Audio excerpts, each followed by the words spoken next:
last time in the Hammer Tiny's world turned upside down, beaten by the commander, betrayed by the Lord, and marked as nothing but a pawn.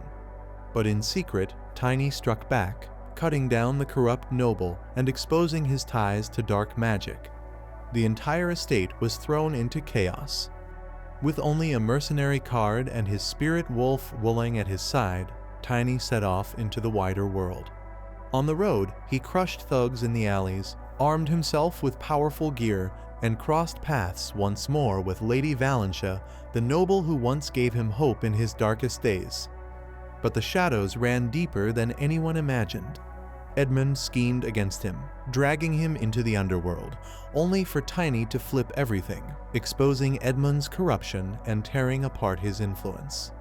Then came the true nightmare. An elf named Irina revealed herself as a 5-circle dark mage. In a battle that shook the Empire itself, Tiny fought alongside Vivian and Lady Valentia. And when all seemed lost, Valentia unleashed her hidden holy power, burning Irina to ash with divine light. Now the stakes are higher than ever. Nobles are plotting, sacred relics have gone missing, and looming disasters threaten to consume humanity. And through it all, only Tiny, armed with the secrets of a past life, may hold the key to survival. If you missed part 1 and part 2 of this story, the links are in the description. Catch up before diving in. Tiny's face pales at this revelation. The Duke explains that he himself had been sent back to the moment when he truly understood who he was. He believes that in the future, he must have assumed the same thing. In that instant, Tiny finally understands why he was sent back to the moment of his sister's death. The Duke notices his troubled expression and asks if he has done something wrong. Tiny shakes his head and reassures him it is not the Duke's fault. In fact, he should be grateful. Despite the pain, he was granted one last chance to see his sister. Wanting to confirm one final detail, the Duke asks Tiny whether he had left behind any specific request for him. He insists there must be at least one piece of evidence that would prove his story beyond doubt. Tiny nods and tells him that the Duke's daughter had a special nickname as a child, Illa. Her name came from the flowers her mother adored, even though the Duke himself disliked them. Tiny points out that this very contradiction is the key detail proving his words to be true. After hearing this, the Duke bursts into loud laughter, saying that it's exactly the kind of thing he would have said himself. He admits that when she died, he couldn't bring himself to say anything at all, and now there's no one left he can say it to.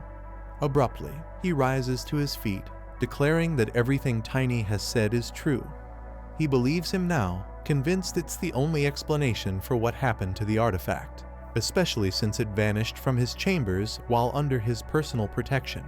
Tiny feels relieved by the Duke's trust, though he isn't sure if it's because of his younger age or his fiery temper. Still, the Duke calls out once more, saying there's something he wants to confirm. He orders the guards to bring Knight Royal immediately. Curious, Tiny asks what he intends to do. The Duke explains that while he believes Tiny truly comes from the future, he knows nothing about him personally. He asks whether Tiny will one day become one of the 10 knights of the Isran Empire, then demands to see proof, urging Tiny to show him the skills he will be recognized for in the future. Later, as they walk across the balcony, Tiny feels the situation is unfair. After all, he was the one asked to find him, yet now he has to prove himself. A sly smile crosses his face, and he decides to toy with the Duke a little. He asks if there isn't anything the Duke wants to know about the future.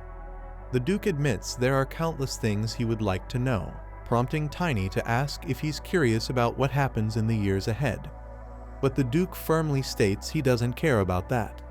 The only thing that matters are the signs of the looming disaster. He warns Tiny not to share anything beyond that, not with him, and not with his children. As they continue, they notice a man shouting at a guard. The Duke reflects aloud that people only learn after mistakes and failures. He adds that he's confident he has raised his daughter well, and that when her trials come, she won't surrender. He warns Tiny not to rob her of her chance to grow stronger. Tiny looks at him for a moment, then casually remarks that he only knows a little about his daughter, and nothing much about the Duke himself. His own life was hard enough to manage, so he never had the chance to learn about others' circumstances. The Duke is stunned by this statement and asks if it's possible that Tiny doesn't actually know much about the world's future. Tiny responds that he knows about the unrest that shook people to some degree, then asks what exactly the Duke wants from him. The Duke glares at him, furious, reminding him that the alliance he spoke of earlier had only a handful of members. Surely, he should at least know what happened during that time. Tiny only mutters "oh" in reply, which enrages the Duke further. He seizes Tiny by the head, scolding him for such a response, then grabs him by the ears and drags him along. He orders him to remember properly or else he'll beat some sense into him. Later, Tiny writes down everything he can recall about the future, but the Duke finds the account frustratingly vague. There are more than 10 disasters, he points out angrily, demanding to know why Tiny lacks any concrete details. Tiny simply smiles, explaining that most of what he knows comes from rumors and the stories shared by his companions. Duke fixed his gaze on him and asked if he had nothing worthwhile to report. Tiny, in turn, reflected that he needed to grow up quickly if he hoped to survive. The only piece of information he could offer was that the oracle's prophecy of a warrior and a saint entering the war had already come true. They were both 20 years old at the time. The Duke instructed him to seek them out and begin training them immediately. Tiny hesitated, explaining there was a problem. When the Duke pressed for an answer, Tiny pointed out that if the warrior would be 20 years old in 20 years' time, it was possible they had not even been born yet. Enraged, the Duke snapped his pen in half and clutched his head, demanding to know why Tiny was tormenting him with such nonsense. He wondered whether to blame his future self for this predicament or to punish this child for being so useless. Just then, a man approached and informed the Duke that Sir Royer had been summoned. The Duke dismissed that order and demanded Drexler be brought instead, declaring that someone here needed to be taught a proper lesson. Before long, the vice captain appeared and stood before Tiny. This was Drexler Ian, vice captain of the Blue Wing Knights and a 5th stage superior rank. He respectfully asked if the Duke had called for him, and the Duke thanked him for coming. The Duke explained that he wanted Drexler to test the boy and see if his talent was as remarkable as he believed. Drexler was taken aback and asked if he truly meant for him to spar with a mere child. He was bewildered that the Duke would summon the vice captain himself for such a trivial matter. Doubt filled his mind had he been demoted. Was his salary at risk? If reduced, he worried he would no longer be able to maintain his estate. The Duke interrupted sharply, telling him not to drift off into his thoughts again. This was no trivial matter. He stressed it was important. He ordered Drexler to pay close attention during the spar. Drexler, still skeptical, wondered who this boy truly was. But the moment he examined him, he was stunned. The child had already reached the 2nd stage, nearly attaining expert rank, despite appearing no older than 10. How could he have advanced so far? Meanwhile, Tiny casually addressed Drexler, asking which master craftsman had made his weapon. He remarked that he preferred something larger, pointing out he would have liked a few gaps at the top of the hammer and a handle about an inch longer. The Duke cut him off sharply, commanding him to stop fooling around. If he failed to take this seriously, the Duke warned, he could forget about the promises made to him. He then instructed Drexler not to hold back, just ensure the boy wasn't killed. The Duke clarified that he was not the one who had promised Tiny anything. Only after witnessing his true potential would he decide whether to support him. Tiny asked if defeating Drexler would be enough, but the Duke raised a finger and stated firmly, if Tiny could manage to injure him even once, that would count as victory. Tiny smirked, impressed. Is that a promise? Before long, both faced each other, prepared for combat. The Duke observed carefully. Tiny's control over his mana was unusual, so refined it seemed he had created his own growth technique. The Duke was convinced the boy was a prodigy. With the knowledge he must have carried from the future, he could very well have surpassed his limits and attained the rank of an Aura Master. But if he had chosen this child despite already recognizing his potential, then there had to be something beyond raw ability.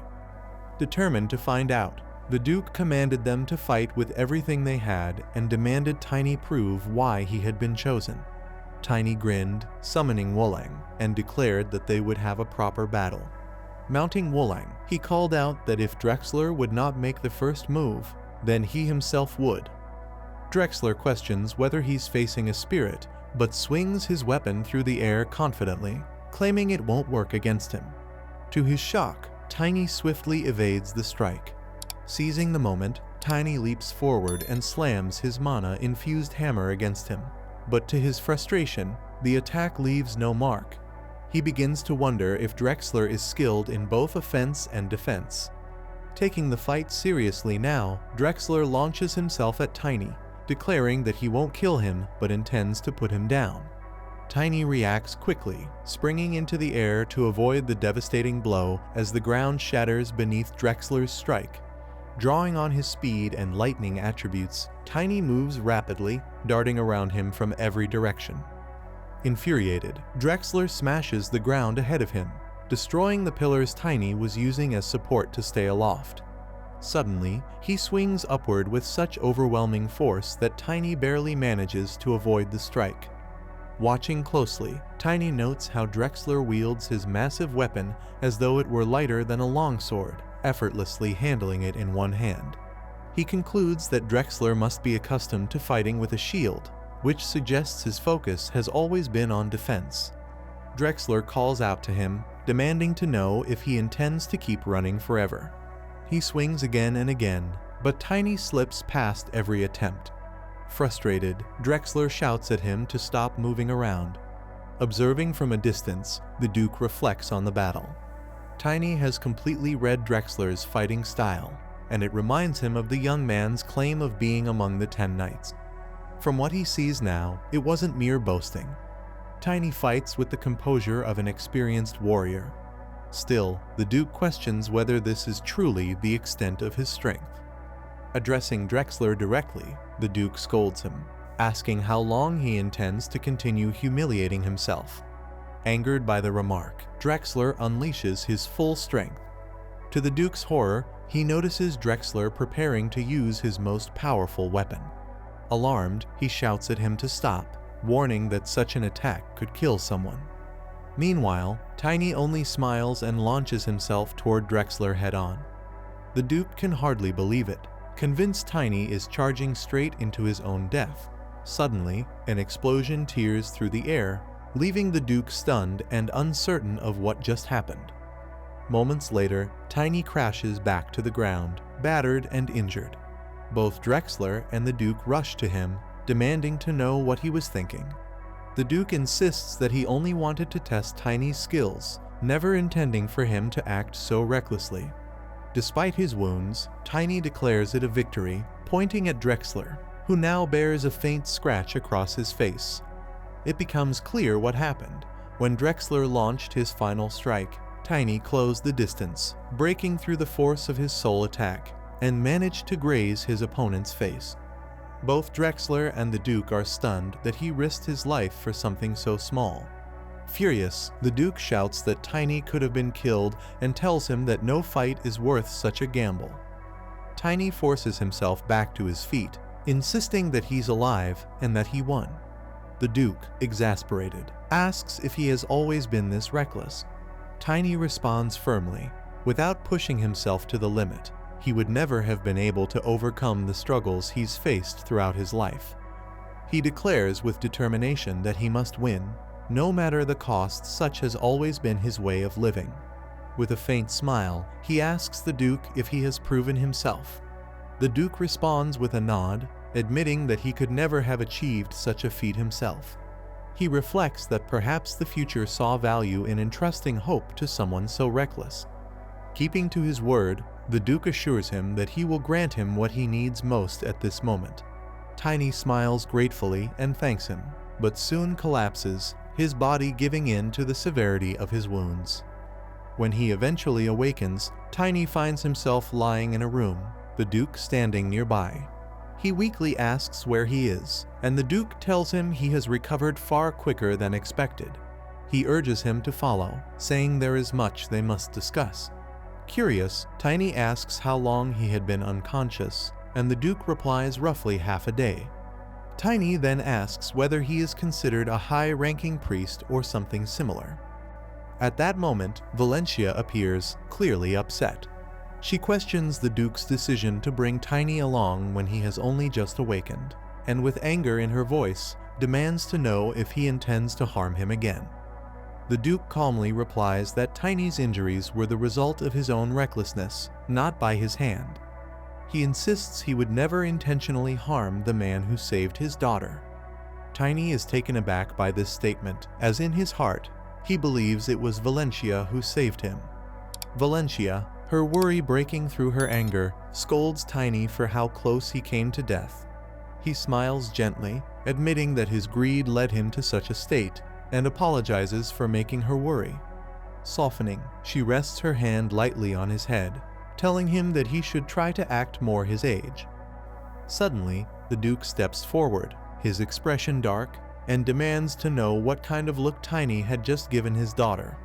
Gripping him tightly, he warns that, despite his youth, it seems he recognizes beauty and sternly commands him never to harbor such thoughts toward her. Tiny quickly explains that he was only surprised to hear the Duke call him Valencia's savior. He admits that in the past, he had not defeated the Dark Mage and did not become her protector. The Duke is stunned by this revelation, realizing that those events never took place before Tiny's return through time. Valencia, confused, presses for answers, but the Duke firmly tells her to forget it, saying it is not something she needs to know. He urges her instead to focus on her coming-of-age ceremony, assuring her he has made thorough preparations for her happiness. Though she responds with a quiet okay, her face turns away in sadness, a feeling Tiny immediately recognizes. Afterward, the Duke leads Tiny to his office, where he admits he had forgotten one crucial piece of advice. He warns him that from this point forward, they must limit the number of people who know about his return from the past. Tiny answers that he never intended to tell everyone. The Duke, however, stresses particular caution regarding the priests. He explains that time and space flow according to the axis of destiny, as set by the Creator, and that even the goddess who governs creation cannot alter it. For a human to defy this order would be an act of blasphemy, one reason why his family kept the Tempest secret for so long. Tiny is stunned, for he had always believed the goddess was the world's true creator. The Duke clarifies that it is natural for him not to know the full truth, since such knowledge has long been erased from temple scriptures. The genuine holy scriptures, he reveals, have only been preserved within ancient bloodlines. He once again insists that they must limit who knows the truth. Only the 10 knights of the Isran kingdom, whom he had previously mentioned, should be entrusted with this knowledge, and even then, the group known as God's Hand must be excluded. Tiny smiles, saying this plan suits him well since he was already intending to seek out the 10 knights. He declares his determination to make them stronger by applying the techniques he has learned from the future. The Duke rises and questions what kind of technique he intends to use, but Tiny reminds him of the promise he had made that he would give him something. The Duke is startled by the demand, while Tiny raises his hand rather impudently, asking if the Duke should not first uphold his promise before demanding anything from him. The Duke, irritated by his insolence, strikes him on the head and calls him a disrespectful boy. Tiny, shocked, demands to know why he was hit, but the Duke only smiles at his own action. Grabbing Tiny by the ears, he drags him forward, declaring that he will first teach him proper manners. Tiny struggles to free himself, protesting that the Duke should at least know how old he is. The Duke finally pushes him back and affirms that he will keep his promise. He explains that he intends to teach Tiny one of the Valencia family's secret growth techniques, an ability known only to the family's head. He asks Tiny if he has ever heard of a power capable of manipulating gravity. Later, during training, Tiny begins to doze off, prompting the Duke to smack him on the head again and scold him for losing focus before they have even begun. Tiny yells at him to stop hitting him, but the Duke ignores his complaints and demands his full attention. He explains that the secret growth technique of their family is divided into 4 distinct branches. The first is mastery of mana, followed by swordsmanship that blends both offense and defense. The third branch involves obtaining a stage 3 attribute, and the fourth, achieving a stage 7 aura ability. Tiny becomes thrilled at the revelation of these 4 areas, realizing why the Valencia family has always been so powerful. The Duke merely nods. He then remarks that since Tiny already specializes in blunt weapons, there is no need for him to learn offensive swordsmanship. Tiny agrees, saying he much prefers the feel of a heavy warhammer to the weakness of a sword. What excites him more, however, is the chance to master the family's formidable defensive technique. If he can acquire that, he thinks, his offensive and defensive powers together will make him unstoppable.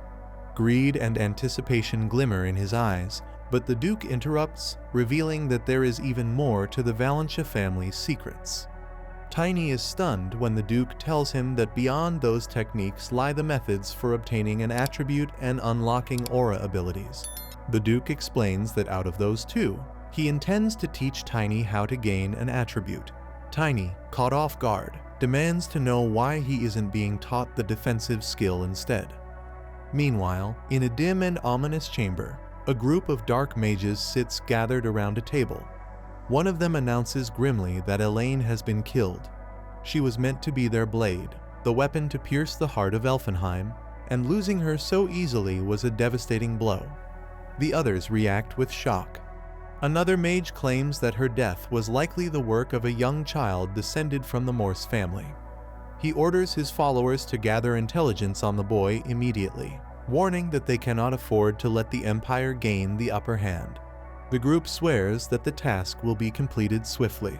Setting down his glass, the leader reminds them that their dealings with the Kingdom of Karun remain their highest priority. Back in training, the Duke gives Tiny a hard beating before addressing him again.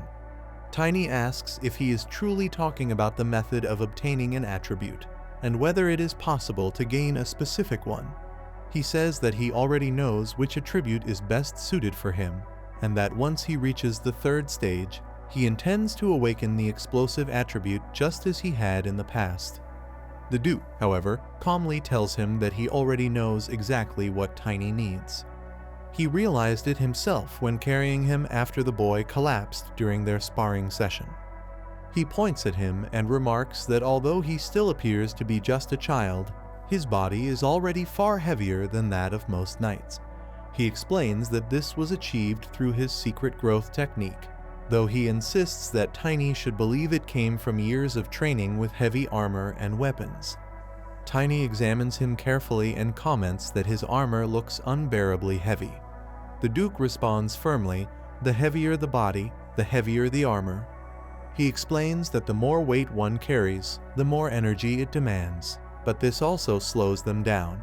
He goes on to reveal that a handful of mages have studied this force and named it gravity. By mastering this principle, the Duke has made his body heavier, which in turn increases his ability to store energy within himself and unleash strength at an astonishing rate. With growing enthusiasm, he asks Tiny if he now understands the significance of this power. He adds that no basic attributes gained at the expert rank could even begin to compare to this ability. Tiny listens in silence, still struggling to follow, while the Duke elaborates. He explains that there exists a force pulling all things toward one another, though Tiny admits he doesn't grasp what he's saying. Frustrated, the Duke grabs his head in disappointment, declaring that the ground itself possesses immense power, constantly drawing everything toward it. Tiny then mocks him, asking why the earth would pull objects down, and even jokes that perhaps eating all that expensive food has dulled his brain.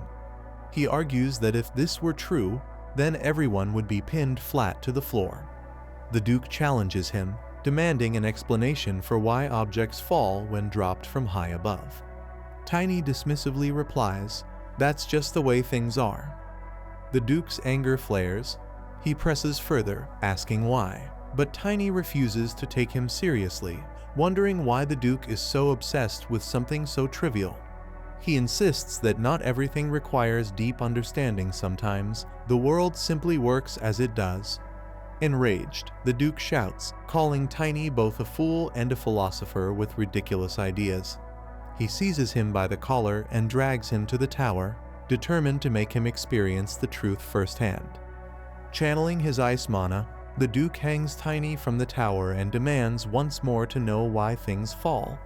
Tiny smirks and answers, "Because of gravity." But his expression changes to shock when the Duke suddenly lets him go.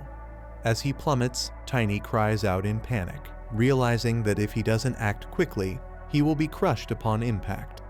Desperately, he activates his divine steel armor and calls for Wuling. From below, Wuling answers, giving Tiny a moment of hope that he might be saved. But suddenly, an explosion shakes the air. Tiny crashes down on top of Wang, sprawling across him in pain.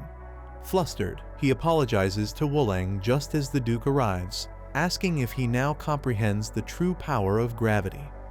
Breathless, Tiny forces a smile and admits he won't be forgetting the experience anytime soon. The Duke calmly remarks that a fall from that height would not have killed him anyway. He then asks whether Tiny is ready to endure more or if he should repeat the process a few more times.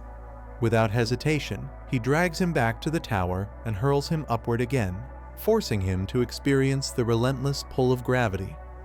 Eventually, Tiny loses consciousness. When he awakens, Valencia is tending to his injuries, her healing magic soothing his battered body. She asks how he feels and congratulates him, informing him that he has reached the rank of expert. Shocked, Tiny struggles to understand when that breakthrough happened, but then remembers the Duke's brutal tower training the endless falls had indeed forced his body past its limits. Valencia, however, is far from pleased. Though her father is clearly delighted with his student's progress, she scolds him, saying that his methods are far too extreme, even if he is proud of the result. Tiny was furious at the Duke, questioning how this could possibly be called training. Valen, however, smiled warmly. She praised him for already reaching the expert rank, even noting that the Blue Wing Knights had begun whispering about a prodigy among them. Curious, he asked if it was really okay for her to be here, given that she should be busy preparing for her coming-of-age ceremony. His question was followed by an awkward silence, until she finally replied that she only needed to brush up on etiquette, so there wasn't much to prepare. Tiny looked at her thoughtfully, assuring her she would be fine. But Valent tilted her head, not understanding what he meant. He grinned and clarified that he was talking about her ceremony. Embarrassed and annoyed, she smacked him on the head, telling him not to tease her. Then, softening, she smiled and declared that this was her time to shine. "Do I look worried to you?" she asked, her expression confident. Tiny answered that those who knew her well would still be able to tell. Amused, Valent called him family, saying she didn't mind if he knew that much. Tiny was taken aback, but she went on, reminding him that he had been raised to serve as her protector, which in its own way made them family. She even told him he could call her Sis from now on. Shocked, Tiny just stared, and she snapped at him, demanding to know why he always reacted like that. She insisted he should be honored after all. She was still the Duke's esteemed daughter. Then she laughed and added that this would be their little family secret. Tiny smiled at last, saying he understood. She also mentioned that Drexler had been looking for him. Later, when Tiny met him, Drexler immediately addressed the rumors that he had advanced to expert rank. Tiny asked why he had been summoned, noticing the serious expressions of the knights around them. With a heavy thud, Drexler slammed his hammer to the ground, telling him not to worry about the mood. He struck his fist against a shield and challenged Tiny to a rematch. Surprised, Tiny asked if he intended to fight barehanded, suspecting it was because of what happened in their last sparring session. Drexler admitted that he was indeed troubled he had lost his temper during their last match, something unworthy of a knight. This time, he wanted Tiny to attack with everything he had, promising to help him get accustomed to the third stage. Tiny smiled, agreeing he couldn't back down from such a request. In an instant, he leapt forward, unleashing a full power strike, but Drexler blocked with his shield. The sheer force of the blow shocked him. Could this really be the same boy he sparred with just a week ago? Tiny pressed harder, trying to shove him back, but Drexler deflected the strike and countered with a push of his own. Tiny held his ground, rebounding with another attack, this time channeling mana into his weapon. Drexler instantly realized the danger. Even a glancing hit would cause serious damage. He gathered mana into his fist and clashed with Tiny's hammer. The impact exploded with raw power, forcing both fighters to recoil in opposite directions. Drexler winced as pain shot through his hand, stunned at the strength behind Tiny's strike. Tiny was already preparing another assault. Drexler dodged again and again with his shield, realizing with a sharp eye that Tiny's speed had dramatically increased. Aiming directly for his head, Tiny swung, but Drexler managed to block at the last second, his shield pressed tight against his face. The boy was relentless, so fast that he reappeared behind him, perfectly balanced for another strike. The surrounding knights looked on in awe, one whispering that Tiny's mace was monstrously heavy, yet he swung it as if it weighed nothing. Recognizing the seriousness of the fight, Drexler finally grabbed his hammer. He announced that he no longer intended to hold back and urged Tiny to take things more seriously. Tiny thought to himself that now, after a few exchanges, he understood how Drexler's style worked. Glancing at his mace, he considered adjusting its weight, testing lighter swings to refine his technique. He can increase its weight at the very moment of impact, maximizing the damage. Using this strategy, he strikes at Drexler, but Drexler blocks the blow with his hammer. Regaining his stance, Drexler attempts to push him back.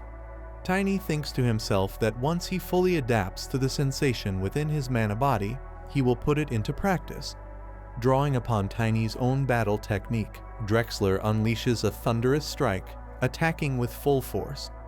A massive wave of electricity surges into the ground, followed by a violent explosion. Sir Grin watches in awe, wondering aloud if this is the true power of an expert rank. The sparring ground collapses under the force, and Sir Drexler remarks that there's no need to continue the fight. Tiny thanks him for the training, but Drexler replies that he was holding back. Tiny smiles and hints that he still has a few tricks left. Drawing on his spirit magic, he reminds Drexler that he is also a spirit mage. Drexler bursts into laughter and congratulates him for making it into the Blue Wing Knights. But Tiny responds bluntly, saying he has no intention of becoming a knight. Shocked, Drexler demands to know why. He argues that Tiny even has knowledge of the Valentia family's secret growth technique. Later, Tiny meets with the Duke, who admits he forgot to inform the Blue Wing Knights. The Duke advises that if Tiny plans to travel across different countries, it's best not to be tied down to any specific group. He also expresses satisfaction that Tiny has exceeded expectations. Remembering all the hardships and ridicule he once endured, Tiny taunts him, saying it was thanks to his help. The Duke shifts the conversation, saying they are nearly ready to face the first disaster. Tiny exclaims that they have no other options. The Duke then explains that Tiny will need a Warhammer artifact crafted. Artifacts, he explains, are weapons imbued with semi-permanent magic, often valued at several times a knight's yearly salary. Tiny protests, saying such a task would take too much time. But the Duke reveals that an artifact has already been in development for months. Shocked, Tiny asks how he knew about this, but the Duke keeps it a secret. He reveals it was originally intended as a gift for Drexler in recognition of his years of service. The next morning, Tiny visits Randall's hammer, Valentia's most renowned forge. Master Dwarf craftsman Randall is startled to see a child sent in place of Drexler. He becomes furious, threatening to tear up the contract rather than insult his craft by treating it like a toy. Tiny recalls the words of Heinen from his past life. A true dwarf desired their weapon to find a worthy owner, even at personal loss. Smiling, Tiny resolves to prove himself. He asks if Randall realizes he is stronger than a superior ranked knight. When Tiny releases his mana, Randall is stunned to see that he has reached expert rank at such a young age. Suspicious but cautious, the dwarf activates his unique ability Discerning Gaze, which detects truth by reading even the smallest emotional shifts. Realizing Tiny is genuine, he reluctantly agrees to take a look, asking him to wait a moment. He then presents the Warhammer. Tiny examines it, noting that it appears complete, but Randall explains it still requires adjustments. The weapon is already imbued with shock-amplifying magic and automatic repair, but he insists on adding defensive enchantments. Tiny requests offensive magic instead, but the dwarf scolds him, calling him a fool for undervaluing defense. He emphasizes that Warhammer artifacts are extremely rare and hard to come by, and turning one down would be pure folly. Randall then mentions he has another Warhammer artifact lying around, crafted from compressed obsidian steel. He warns it is incredibly heavy, equipped with a weight-amplifying rune. The original client rejected it, claiming it was far too heavy to wield. Tiny's eyes sparkle like stars as he says he loves the sound of that weapon, asking to hear more about it. The master looks at him curiously, asking if he's truly interested, and explains that the weapon carries both shock-amplifying magic and self-recovery enchantments. Excited, Tiny insists he wants to see it. The dwarf leads him to the place where the weapon is stored, and Tiny's face lights up with joy upon seeing it. The dwarf tells him he can try lifting it if he likes its appearance, warning that it weighs over 220 pounds. To his shock, Tiny easily picks it up, exclaiming how much he loves its heaviness. With a grin, Tiny raises the massive hammer high and slams it into the ground with force. The master dwarf is horrified, shouting for him not to destroy his shop, but Tiny pays no attention, happily swinging the hammer around. He marvels at it, calling it amazing, though he remarks it feels slightly smaller than his previous weapon, reminding him of the mace he once wielded. He then asks the dwarf if the handle can be adjusted so that he can use it even when he grows older. The master dwarf, clearly annoyed, snaps that such a detail isn't important right now and demands payment for the damage. Tiny simply smiles and replies that he can reclaim double the amount owed from the Duke. He then asks the dwarf for the weapon's name, to which the dwarf answers, Stamp. Later, Tiny approaches the Duke and informs him that the master dwarf possesses another artifact. The Duke is pleased, remarking that Drexler will also be glad to hear this news. Tiny explains that the dwarf will need 2 weeks to complete the final adjustments, during which time he will continue his training. He adds that he shouldn't be arrogant enough to assume he can become a grandmaster so soon. The Duke raises a brow and asks if that's an Eastern saying. Tiny points to his black hair, joking that he thought he'd naturally learn the Eastern tongue since people often mistake him for a demon. The Duke laughs, telling him it's a clever idea. He should use Eastern language occasionally to disguise his own ignorance. The Duke then reminds him that Tiny will depart once Valanche's coming-of-age ceremony ends. Tiny asks if he still intends to follow through with his plans. The Duke affirms that it involves uniting with the imperial family and insists he cannot break off her engagement with the Crown Prince. Tiny warns him that the Crown Prince will die on his wedding day, asking if he still intends to proceed despite knowing that. He goes on to reveal that the following summer, a second disaster will strike, killing all direct descendants of the Essen Empire. The once greatest human nation will collapse into internal strife and ruin, while the princess remembered as the imperial widow will forever bear the title of the ill-fated crown princess. The Duke calmly responds that he already knows this because of Tiny's warnings, but insists he will not allow such a future to come to pass. Tiny presses further, reminding him that he had only mentioned the culprit, the second prince, would also die. His voice grows heated as he recalls Valentia telling him to call her sister, declaring he won't let such a fate fall upon her. When Tiny accuses him of failing to give a proper answer before, the Duke only praises his daughter, saying her character and ability outshine even her beauty. Still, she has much to learn about what people are truly capable of. Tiny replies that she'll gain that understanding in time. She may have received his help in the past, but she was the one who salvaged a ruined empire, even if she didn't seem entirely happy with the outcome. The Duke rises with determination, stating that he will choose the best path for both his daughter and the world, declaring proudly that he is Esgard von Valenta. Tiny says he won't stand in his way, but if things go wrong, he will save her in his own way. The Duke sharply strikes him on the head, demanding to know if he just addressed her by name and questioning why he speaks of her so familiarly, asking outright if Tiny has feelings for her. Tiny sighs, wondering why the Duke always acts this way whenever his daughter is involved, and quickly changes the subject. He asks why so many people are gathered today, and the Duke explains it's because Valentia's coming-of-age ceremony is fast approaching. Meanwhile, two men with sinister smiles enter the city. Days later, the streets are crowded with guests. Standing at the Duke's window, a man remarks on how many more visitors arrived than expected, praising the Valenta family's reputation. He introduces himself as Genus Freewell, captain of the Blue Wing Knights, and assures the Duke that they will ensure the finest reception possible. The Duke thanks Genus for his dedication, and Genus reports that the Lohiter family has also dispatched an envoy. He explains that it is their third son, a man infamous for his reckless and unruly behavior. It is revealed that Duke Lower wields immense influence within the empire, and his family has stood in fierce rivalry with the Valentia family for generations. The Duke remarks that it is no surprise they would send such a man at this time, and he insists they be reminded that this is now Valenia's territory. Genus calmly assures him that the necessary steps have already been taken. The Duke smiles with satisfaction, praising his reliability. But then, almost abruptly, he pauses and asks Genus if he suffers from some hidden illness he has not confessed. Startled, Genus demands to know why he would ask such a question.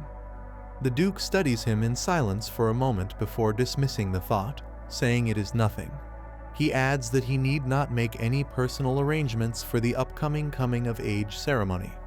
Genus responds, reminding him that Lady Valentia has always been like a little sister to him. The Duke laughs, recalling how she used to follow him everywhere. Then, his expression sharpens as he pointedly asks if Genus still has no intention of marrying. Genus stares at him in shock before snapping, reminding the Duke that he had promised not to raise that subject again. The Duke quickly apologizes. Suspicious, Genus asks why the Duke is acting so strangely today. The Duke admits he is simply uneasy, knowing that Valen's coming-of-age ceremony has finally arrived. He dismisses Genus, saying there is still much to be done. Left in thought, the Duke recalls that his name is Gus Freewell, who became captain after his father's death. Yet he is troubled. Tiny once told him he had never heard that name in his previous life, nor had he seen him at his side. The realization strikes him. This must mean Gus will not remain with him in the future. The Duke doubts it could be due to retirement, illness, or marriage. A sixth-stage mana user would never fall in a simple battle. That leaves only one explanation: he must have perished during the second disaster.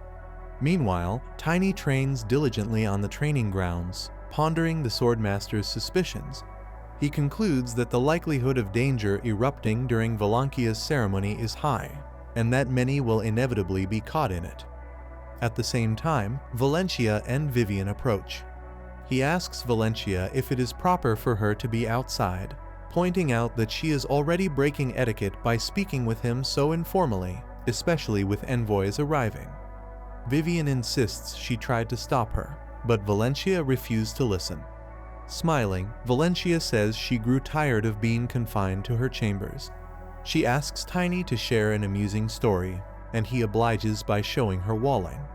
When she sees the spirit, he offers to let her hold it.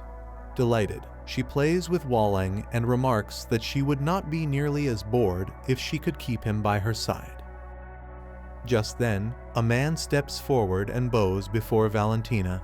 He introduces himself as Tibrin von Lohiter and boldly proclaims that she is the most beautiful girl he has ever seen.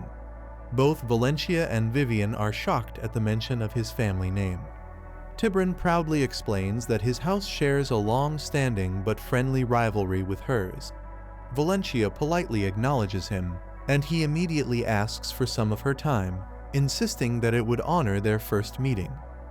When she hesitates, he presses further, suggesting she should already know he is destined to become her lifelong partner. Valentia is stunned at his arrogance. He offers to share a bottle of fine wine he brought, but Tiny grows furious. Not only is Tiburon attempting to lure a minor with alcohol, but Valentia's engagement is soon to be announced. Vivian quickly intervenes, firmly demanding that he leave and declaring that no visitors will be received until after the ceremony. Offended, Tiburon sneers at her and asks how a mere knight dares to speak to him so boldly. He summons one of his retainers, Graham, and orders Vivian to step aside, claiming this is a matter between nobles. Vivian protests that the situation is entirely inappropriate, but Graham dismisses her concerns with a smile. He insists that his young master's feelings are genuine, that he has endured long years of silence, and that Valentia should understand the depth of his sincerity rather than reject him. They block the path forward.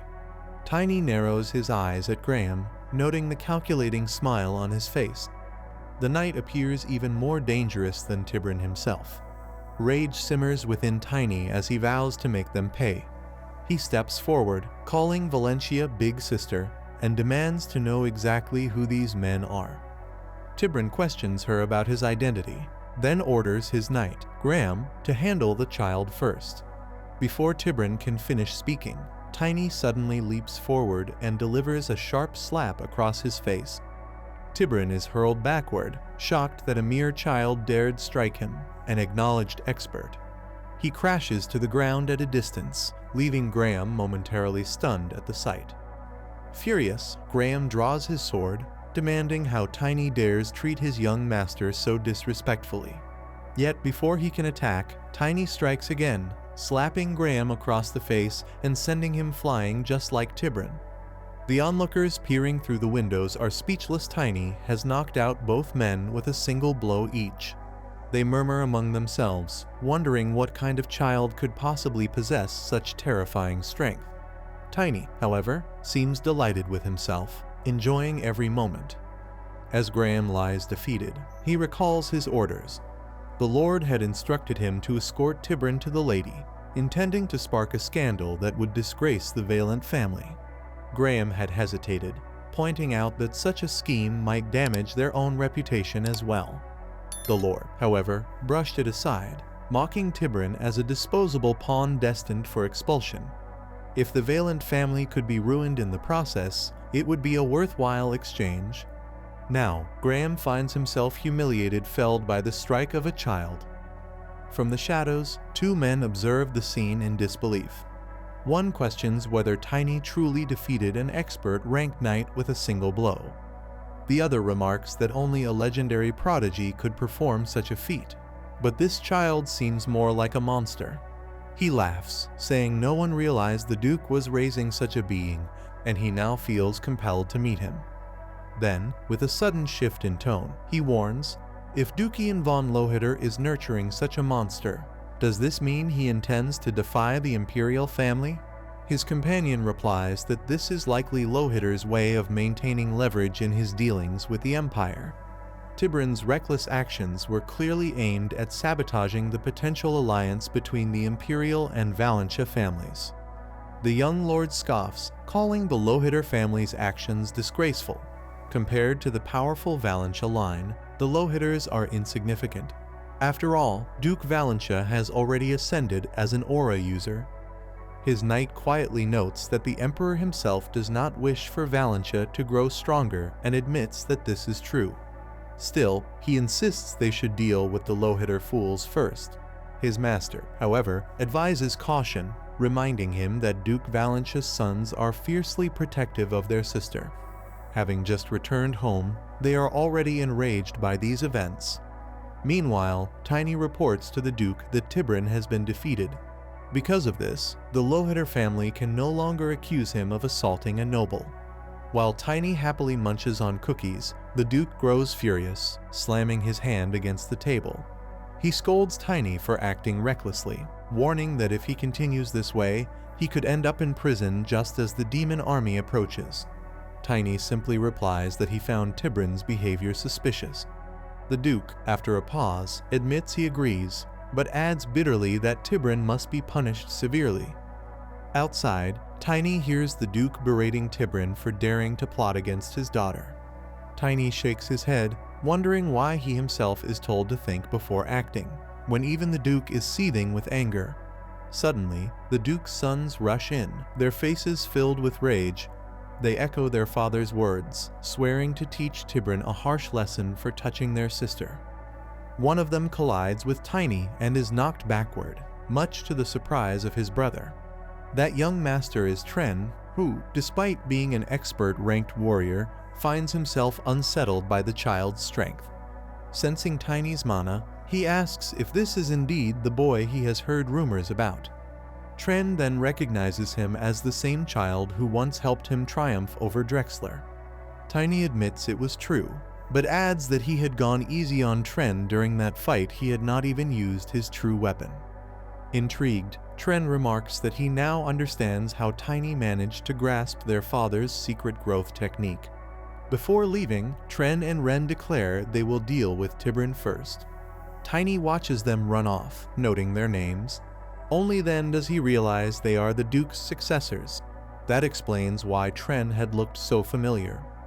He only recalls encountering one young master from the Valent family, which convinces him that this man will meet the same tragic end as Gina during the second disaster.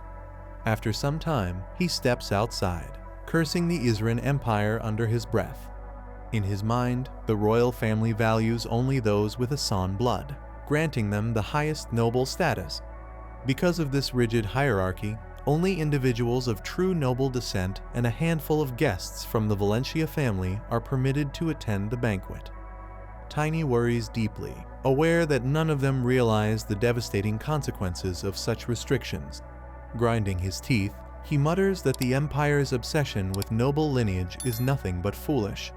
At that moment, the nobleman from earlier approaches from behind and warns him to be careful about speaking so recklessly in front of a noble. Tiny shoots back with a sharp question, demanding to know who he is. Studying him closely, Tiny realizes that the man's appearance is altered with magic. It isn't his true face. The stranger then smiles and introduces himself as Baron Renly von Nars, attending as a guest for the young lady's coming-of-age ceremony. After hearing the rumor that Tiny defeated a knight, the Baron declares his interest in meeting him and bluntly asks if Tiny belongs to the Valencia family. Tiny replies that he has merely been indebted to them for a short while. To his surprise, the Baron mocks the Duke, claiming he has no eye for talent. Infuriated, Tiny snaps back, warning him to watch his tongue and reminding him it's offensive to insult the Duke. At first, Baron looks taken aback by his boldness, then suddenly bursts into laughter, agreeing that Tiny is right. Tiny can't help but question what is wrong with this man. Baron then proclaims that, since they've traded words of advice, they might as well consider themselves friends. With a wink, he suggests celebrating their newfound friendship with a meal and some fun, implying they should get to know one another better. Tiny contemplates whether he should simply beat the information out of him, but he recalls the Duke's warning to think before acting. Deciding to wait and see, he's caught off guard when Baron boasts of being close with the young lady and even asks to be introduced to her. At that moment, Tiny loses patience. He punches Baron hard, sending him crashing to the ground. His companion stares in shock at Tiny's sudden outburst, but Tiny only smiles, unconcerned with the Duke's earlier warning. As Baron struggles on the ground, Tiny knows he will likely get scolded later, but doesn't regret his choice. A furious knight immediately charges at him, demanding he show respect. Tiny evades the strike by channeling mana, though the knight snarls that he'll rip him apart. Tiny realizes this fight won't be easy. He studies the opponent's control of mana and deduces he is a challenger rank. Gritting his teeth, Tiny prepares, vowing to start by severing the knight's filthy hands. He blocks as best as he can, but the knight's divine steel armor resists his power. Drawing Wulong, Tiny attacks, but his opponent scoffs, declaring the weapon useless against him.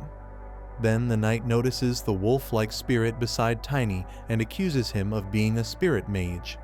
Seizing an opening, Tiny unleashes a full-powered punch, only to be stunned when it has no effect. The knight grabs him by the collar and hurls him aside. Tiny lands hard but steadies himself, just as the knight leaps to strike again. Before the blow can land, Wulong intervenes, taking the hit in Tiny's place. Both crash to the ground. The knight presses forward, sword in hand, declaring Tiny's end is near.